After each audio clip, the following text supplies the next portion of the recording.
श्रीविष्णोर्दिव्यस्थलस्तोत्रम्। अर्जुन उवाच भगवन् सर्वभूतात्मन् सर्वभूतेषु वै भवान् परमात्मस्वरूपेण स्थितं वेद्मि तदव्ययं।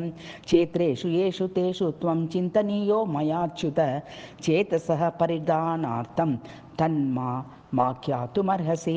यत्र यत्र च यन्नाम प्रीतये भवतः स्तुतौ प्रसादसुमुखो नाथ तन्ममाशेषतो वद। श्रीभगवानुवाच सर्वगः सर्वभूतोऽहं न हि किञ्चिद्दया विना चराचरे जगत्स्यस्मिन् विद्यते कुरु सत्तम।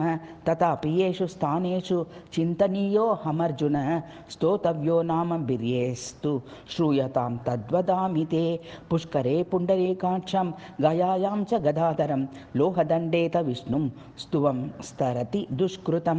राघवं चित्रकूटे तु प्रभासे दैत्यसूदनं बृन्दावने च गोविन्दं मास्तुवन् पुण्यभाग् भवेत्। जयं जयन्त्यां तद्वच्च जयन्तं हस्तिनापुरे वराहं कर्दमाले तु काश्मीरे चक्रपाणिनं जनार्दनं च कुब्जाम्ने मधुरायां च केशवं कुब्जके श्रीधरं तद्वङ्गाधरे सुरोत्तमं। शालग्रामे महायोगिं हरिं गोवर्धनाचले पिण्डारके चतुर्बाहुं शङ्खोद्वारे च शङ्खिनं वामनं च कुरुक्षेत्रे यमुनायां त्रिविक्रमं विश्वेश्वरं तथा शोने कपिलं पूर्वसागरे श्वेतद्वीपपतिं चापि गङ्गासागरसङ्गमे भूधरं देविकानद्यां प्रयागे चैव माधवं नरनारायणाख्यं च तथा बदरिकाश्रमे समुद्रे दक्षिणे स्तव्यं पद्मनाभेति फल्गुन द्वारकायां तथा कृष्णं स्तुवं स्तरति दुर्गतिं रामनाथं महेन्द्राद्रौ ऋषिकेशं तथार्बुदे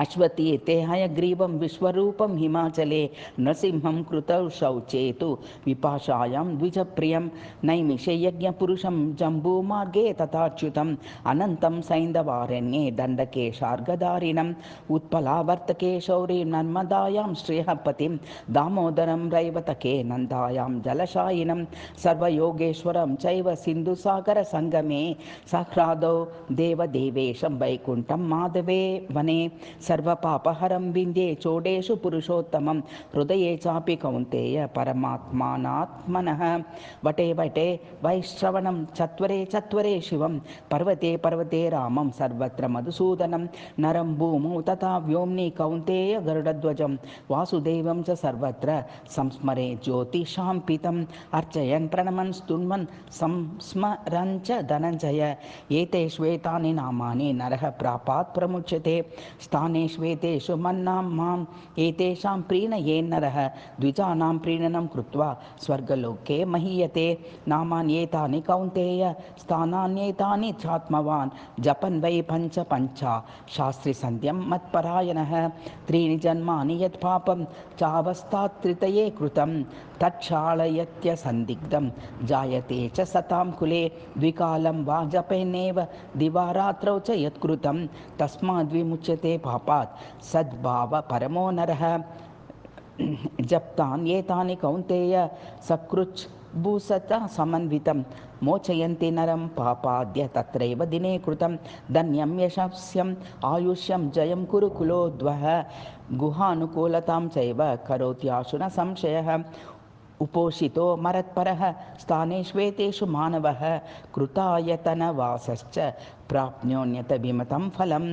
उत्क्रान्तिरप्यशेषेषु स्थानेष्वेतेषु शस्यते अन्यस्थानच्छत गुणमेते वनशनादिकं यस्तु मत्परः कालं करोत्येतेषु मानवः देवानामपि पूज्यसो मम लोके महीयते स्थानेष्वतैतेषु च ये वसन्ति सम्पूजयन्ते मम सर्वकालं तदेह चान्ते त्रिदिवं प्रयान्ति नाकं च लोकं समवाप्नुवन्ति इति श्रीविष्णुधर्मोत्तरे तृतीयखण्डे मार्कण्डेय वज्रसंवादे अर्जुनं प्रति कृष्णोपदेशे स्थानविशेषकीर्तन माहात्म्यवर्णनो नाम 85 उत्तरशततमोऽध्यायः।